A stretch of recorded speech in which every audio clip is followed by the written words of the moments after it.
বন্ধুরা, ভাবুন তো এমন একটা খেলার কথা যেখানে হারলে শুধু গেম ওভার হয় না, জীবনটাও ওভার হয়ে যায়। আজকে আপনাদেরকে শোনাবো ভবিষ্যতে রাশিয়ার মস্কো শহরে এমন এক গেমের গল্প যেখানে বাঁচতে হলে মরতে হয়, আর মরলে সবকিছু শেষ। এই সিনেমার নাম হলো মাফিয়া দ্য সার্ভাইভাল গেম। তো চলুন শুরু করা যাক আজকের এই শ্বাসরুদ্ধকর ভিডিওটি। গল্পের শুরুতেই আমরা চলে যাই ভবিষ্যতের মস্কো শহরে। চারিদিকে বিশাল সব আকাশচুম্বী দালান এবং প্রযুক্তির ছোঁয়া সব জায়গায়, কিন্তু এই ঝকঝকে শহরের আড়ালে একটা অন্ধকার সত্য আছে। এখানে ধনী আর গরিবের ব্যবধান আকাশ পাতাল। একদিকে মানুষ টাকার পাহাড়ে ঘুমাচ্ছে, অন্যদিকে একবেলা খাবারের জন্য সাধারণ মানুষের নাভিশ্বাস উঠছে। আর এই একঘেয়েমি কাটাতে ধনীরা কি আবিষ্কার করেছেন জানেন? এক মরণ খেলা, নাম তার মাফিয়া দ্য সার্ভাইভাল গেম। নিয়মটি খুব সিম্পল। 11 জন মানুষ একটা গোল টেবিলে বসবে। তাদের মধ্যে 9 জন হলো সাধারণ নাগরিক আর 2 জন হলো খুনি মাফিয়া। নাগরিকদের কাজ হলো আলোচনা করে খুঁজে বের করা যে এই 11 জনের মধ্যে সেই 2 জন মাফিয়া কারা। আর মাফিয়াদের কাজ হলো নিজেদের পরিচয় লুকিয়ে রাখা এবং প্রতিদিন রাতে একজন একজন করে নাগরিককে সরিয়ে দেওয়া। শেষ পর্যন্ত যে বা যারা টিকে থাকবে তারাই পাবে $1 বিলিয়ন বিশাল প্রাইজ মানি। আর যারা হেরে যাবে তারা সরাসরি চলে যাবে কবরে। খেলোয়াড়দের পরিচয় 11 জন এবং 11টি গল্প। গেমের 75তম সিজন শুরু হচ্ছে। 11 জন ক্যান্ডিডেটের হাতে ড্রোনের মাধ্যমে কিউআর কোড স্ক্যান করে দেওয়া হলো। কে মাফিয়া আর কে সাধারণ মানুষ এটা জানে শুধু গেমের কম্পিউটার আর ডিরেক্টর। তো চলুন দেখে নিই এবারের আসরে কারা কারা এসছে। লুকা, এই বৃদ্ধ লোকটি একজন পেশাদার জুয়ারি। ক্যাসিনোতে জুয়া খেলে সে এখন বিলিয়নিয়ার, আর টাকার অভাব নেই, কিন্তু তার জীবনে কোনো থ্রিল নেই। সে এই গেমে এসছে শুধুমাত্র নিজের মৃত্যুটাকে রাজকীয়ভাবে উপভোগ করার জন্য। ভাবুন একবার, মানুষ টাকার জন্য জীবন দেয়, আর এই লোক মরার জন্য টাকা খরচ করছে। ইলাই ইলাই একজন সাধারণ গরিব ইঞ্জিনিয়ার এবং তার ক্যান্সার রয়েছে। ডাক্তার বলেছে তার হাতে মাত্র 3 মাস সময় আছে। সে জানে সে মরে যাবে, তাই মরার আগে $1 বিলিয়ন জিতে তার সন্তান আর পরিবারের জন্য একটা সচ্ছল ভবিষ্যৎ রেখে যেতে চায়। তার চেহারার দিকে তাকালে আপনার মায়া লাগবেই। বুচার ও ইভান, এরা দুজনেই দাগি আসামি। এদের জেলে থাকার কথা ছিল, কিন্তু ওয়াইল্ড কার্ড এন্ট্রি দিয়ে এখানে এসছে। তারা টাকা পাবে না, কিন্তু যদি জিতে যায় তবে তাদের যাবজ্জীবন কারাদণ্ড মাফ করে দেওয়া হবে। মানে মুক্তির নেশা, এরা যে কোনো কিছু করতে পারে। এরপর হলো ভ্লাদিমির, একজন সাবেক আর্মি কমান্ডার। তার চোখের দৃষ্টি বলছে সে এখানে জেতার জন্য নয়, বরং নিজের অতীতের কোনো পাপের প্রায়শ্চিত্ত করতে এসছে। কায়রা নামের এই মেয়েটা এসছে তার নিজের অন্ধকার অতীত খুঁজে বের করতে। সে কেন এখানে, তার জীবনের রহস্য কি, সবই যেন এই গেমের সাথে জড়িত রয়েছে। লরা, একজন নারী যে শুধুমাত্র তার হারানো স্বাভাবিক জীবনটা ফিরে পাওয়ার জন্য এই মরণ ফাঁদে পা দিয়েছে। এছাড়াও রয়েছে রহস্যময় কনস্ট্যান্টিন, যে নিজের সম্পর্কে একটা শব্দও খরচ করছে না। আর আছে কিরিন, যে মনে মনে 100% নিশ্চিত যে আজকের এই $1 বিলিয়ন ব্যাগটা তার হাত দিয়েই বাড়িতে যাবে। আর সবশেষে আছে পিটার, যে শুধুমাত্র নিজের অস্তিত্ব জানান দিতেই এখানে চলে এসছে। সবাই টেবিলে বসেছে, সবার চোখ মুখে আতঙ্ক, সন্দেহ আর টাকার লোভ। আপনার পাশের লোকটাই কি মাফিয়া, নাকি আপনি যাকে বিশ্বাস করছেন সেই আপনার বুকে ছুরি বসাবে? গেম শুরু হতেই মস্কোর আকাশ রঙিন হয়ে ওঠে, কিন্তু গেমের ভেতরে তৈরি হয় এক গুমোট পরিবেশ। গেমের ডিরেক্টর যখন ঘোষণা করেন যে প্রথম ভোট দেওয়ার সময় হয়ে এসছে, তখন থেকে শুরু হয় আসল সাইকোলজিক্যাল ওয়ারফেয়ার।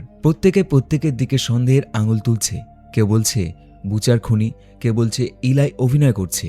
কিন্তু এই তর্কের আড়ালে আসল মাফিয়া দুজন কিন্তু মুচকি হাসছে। তারা জানে ঠিক কাকে কখন সরাতে হবে। এবার শুরু হলো আসল খেলা। প্রথম রাউন্ডে সবাইকে 10 মিনিট সময় দেওয়া হলো নিজেদের মধ্যে আলোচনা করে মাফিয়া খুঁজে বের করার জন্য।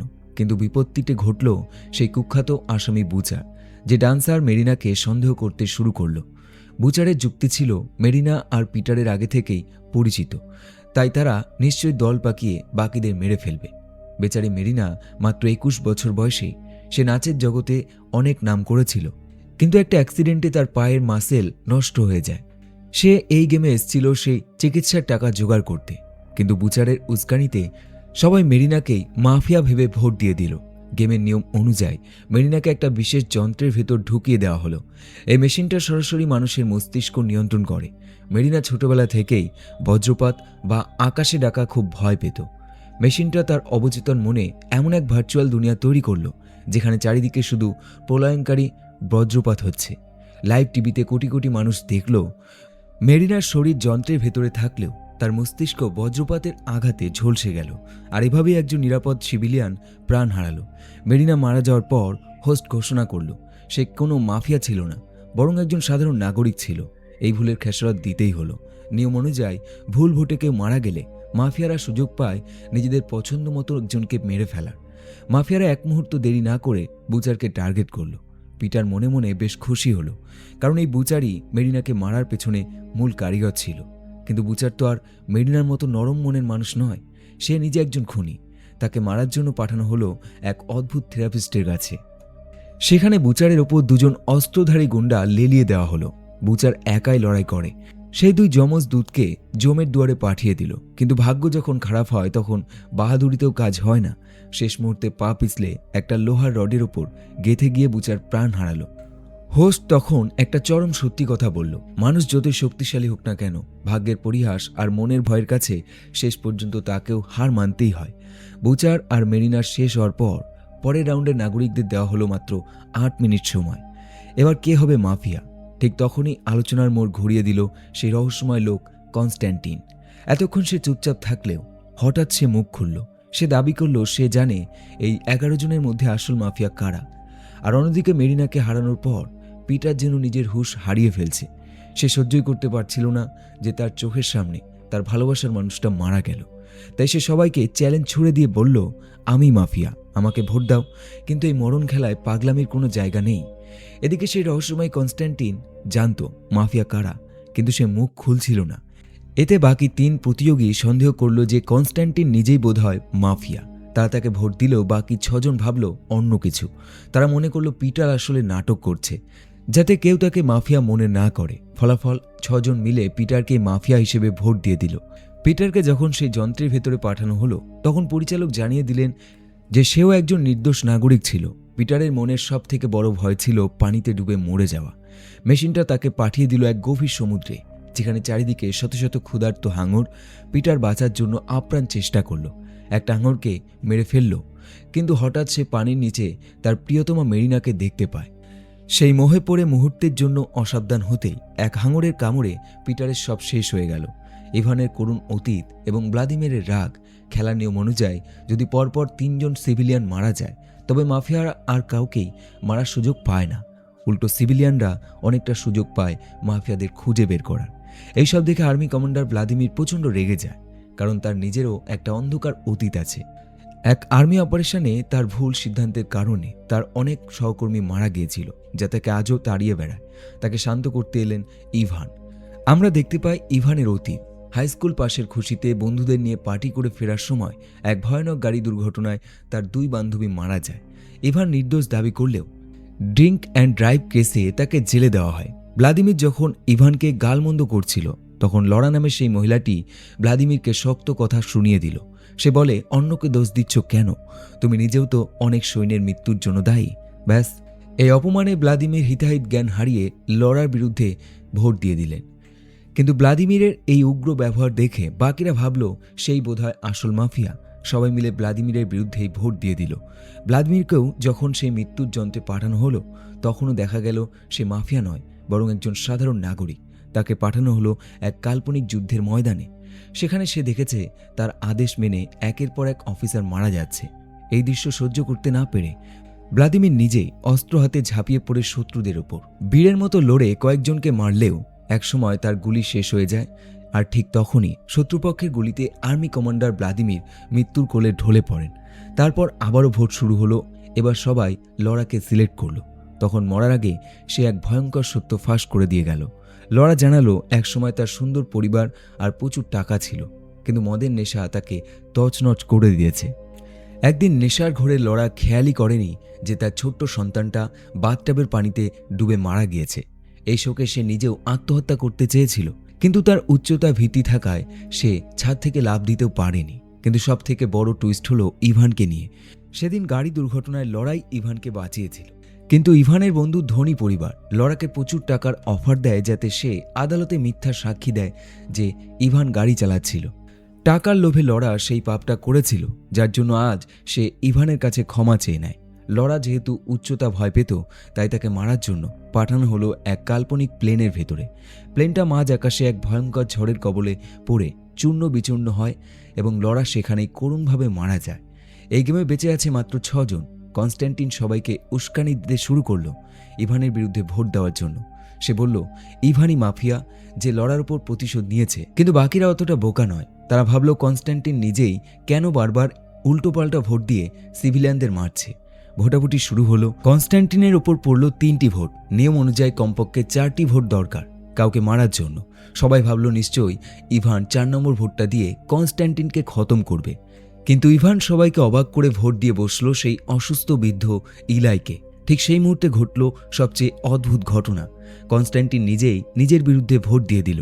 4টি ভোট হতেই পরিচালক ঘোষণা করলেন কনস্ট্যান্টিনই ছিল সেই খুনি মাফিয়া।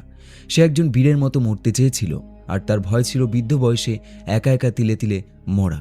তাকে এমন একটা মায়াবী সিঁড়িতে পাঠানো হলো যেখানে প্রতিটা ধাপ নামতেই সে বুড়ো হয়ে যাচ্ছিল, আর শেষ ধাপে গিয়ে একাকিত্ব আর অসুস্থতায় সে মারা গেল। একজন মাফিয়া মরলেও গেমে কিন্তু এখনও আরও একজন মাফিয়া লুকিয়ে আছে। এবার ছিল মাফিয়াদের টার্ন। সেই অদৃশ্য মাফিয়া এবার টার্গেট করলো বেচারা ইভানকে। ইভান যে একজন নির্দোষ সিভিলিয়ান ছিল সেটা জানার পর সে কান্নায় ভেঙে পড়ল। তার খুব ইচ্ছে ছিল টাকাটা জিতে তার মাকে নিয়ে সমুদ্রে দেখতে যাবে। মরার আগে ইভানকে সেই যান্ত্রিক দুনিয়ায় পাঠানো হলো যেখানে সে ইমাজিনেশনে তার মাকে নিয়ে সমুদ্রের তীরে ঘুরছিল। কিন্তু তখনই পুলিশ এসে তাকে গ্রেপ্তার করে এক অন্ধকার সেলে ঢুকিয়ে দেয়। ইভানের সবথেকে বড় ভয় ছিল জেলখানায় পচে মরা, আর সেটাই হলো। কয়েকজন গার্ড এসে ইভানকে জেলের ভেতরে গুলি করে মেরে ফেলল। সবাই এখন প্রচণ্ড কনফিউজড। ইভান, ভ্লাদিমির আর পিটারের মতো শক্তিশালী প্লেয়াররা একে একে বিদায় নিচ্ছে। এখন টেবিলে বাকি মাত্র 4 জন। ঠিক তখনই ক্যান্সার আক্রান্ত ইলাই এক চাল চালল। সে আঙুল তুলল কিরিন আর কায়রার দিকে। সে দাবি করল এই দুজন আসলে কাপেল এবং তারাই মাফিয়া সেজে একের পর এক সিভিলিয়ান মারছে। আসলে গেম শুরু হবার একদিন আগে কায়রা আর কিরিনের দেখা হয়েছিল এবং তারা একে অপরের প্রেমে পড়ে গিয়েছিল, কিন্তু তারা বারবার বলছিল যে তারা মাফিয়া নয়। এই ঝগড়া আর সন্দেহের মাঝেই ভোটিং টাইমার শেষ হয়ে গেল। যেহেতু কেউ কাউকে ভোট দেয়নি, তাই নিয়ম অনুযায়ী কম্পিউটার এখন অটোমেটিক একজনকে বেছে নেবে মৃত্যুর জন্য। এবং কম্পিউটারে সেই খড়গ গিয়ে পড়ল কায়রার উপর। কায়রাকে যখন সেই ভয়ঙ্কর যন্ত্রের ভেতরে দিয়ে নিয়ে যাওয়া হচ্ছিল, কিরিন আর নিজেকে সামলাতে পারল না। সে জানত এই যন্ত্রের ভেতর যাওয়া মানে নিশ্চিত মৃত্যু, তাই সে তার ভালোবাসার মানুষকে একা ছাড়ল না। সেও লাফ দিয়ে যন্ত্রের ভেতর ঢুকে পড়ল। তাদের পাঠানো হলো আকাশের অনেক উঁচুতে একটা কাচের পাটাতনের ওপর। কিরিন উচ্চতার সাপ খুব ভয় পেত। হঠাৎ কাচের ছাদ ভেঙে তারা গিয়ে পড়ল এক তপ্ত মরুভূমিতে। সেখানে চারিদিক থেকে ধেয়ে এলো বিশাল বিশাল সব বিষাক্ত সাপ। তারা কোনো মতে সাপের হাত থেকে বাঁচলেও সামনে হাজির হলো এক দানবীয় রাক্ষস। লড়াই যখন চলছিল তখন কিরিন খেয়াল করল রাক্ষসটা সূর্যের আলো সহ্য করতে পারছে না। নিজের উপস্থিত বুদ্ধিকে কাজে লাগিয়ে কিরিন তার গলার লকেট দিয়ে সূর্যের আলোর প্রতিফলন ঘটালো এবং রাক্ষসটাকে সেখানে খতম করে দিল। এভাবে কিরিন জয় করল তার দীর্ঘদিনের ললিত ভয়কে। এরপর তারা সামনে দেখতে পেল একটা এতিমখানা। এটাই ছিল কায়রার সেই ছোটবেলার জায়গা যেখানে তার বাবা মা তাকে ফেলে গিয়েছিল। কায়রা সবসময় জানতে চাইতো কেন তাকে ত্যাগ করা হয়েছিল, আর এটাই ছিল তার মনের গভীরে সবথেকে বড় ভয়। কিন্তু কিরিন তাকে বোঝালো অতীতের ভয়কে আঁকড়ে ধরো না, তাহলে এই গেম তোমাকে শেষ করে দেবে। কায়রা নিজের কৌতূহল আর ভয়কে জয় করে নিল। আর ঠিক তখনই এক অলৌকিক ঘটনা ঘটল। গেমের 75 বছর ইতিহাসে আগে কখনো কেউ এই যান্ত্রিক দুনিয়া থেকে জ্যান্ত ফিরে আসেনি। কিন্তু কায়রা আর কিরিন তাদের সাহস আর ভালোবাসার জোরে বাস্তবে ফিরে এলো। গেমের পরিচালক অবাক হয়ে তাদের মুক্তি দিয়ে দিলেন। আর তখনই ফাঁস হলো আসল মাফিয়ার নাম। সেই শান্তশিষ্ট ক্যান্সার আক্রান্ত ইলাই ছিল গেমের দ্বিতীয় মাফিয়া। সে ভেবেছিল ইভান আর কায়রাকে সরিয়ে সে একাই সব টাকা নিয়ে যাবে, কিন্তু ভাগ্য তার সহায় ছিল না। গল্পের শেষে আমরা দেখি এক মিশ্র অনুভূতি। ইলাই যেহেতু মাফিয়া হিসেবে টিকে গিয়েছিল, সে পুরস্কারের $50 মিলিয়ন পায় এবং মৃত্যুর আগে তার পরিবারের জন্য সব টাকা রেখে যায়। অন্যদিকে সেই বৃদ্ধ জুয়ারি লুকা, যে মরার জন্য এসেছিল, সেও পায় বাকি $500 মিলিয়ন। কিন্তু সে টাকার মোহ ছেড়ে সবটুকু দান করে দেয় কায়রার সেই এতিমখানায়। এখন প্রশ্ন হলো আমাদের কায়রা আর কিরিনের কি হলো? তারা হয়তো $1 বিলিয়ন জিততে পারেনি, কিন্তু তারা একে অপরকে ফিরে পেয়েছে। এক পৈশাচিক মরণ খেলা থেকে জ্যান্ত ফিরে আসাটাই তো তাদের সবথেকে বড় পুরস্কার। মস্কের সেই উঁচু দালানের ভিড়ে তারা এখন নতুন জীবন শুরু করেছে। আর ওইখানেই এই মাস্টারপিস মুভিটি শেষ হয়ে যায়।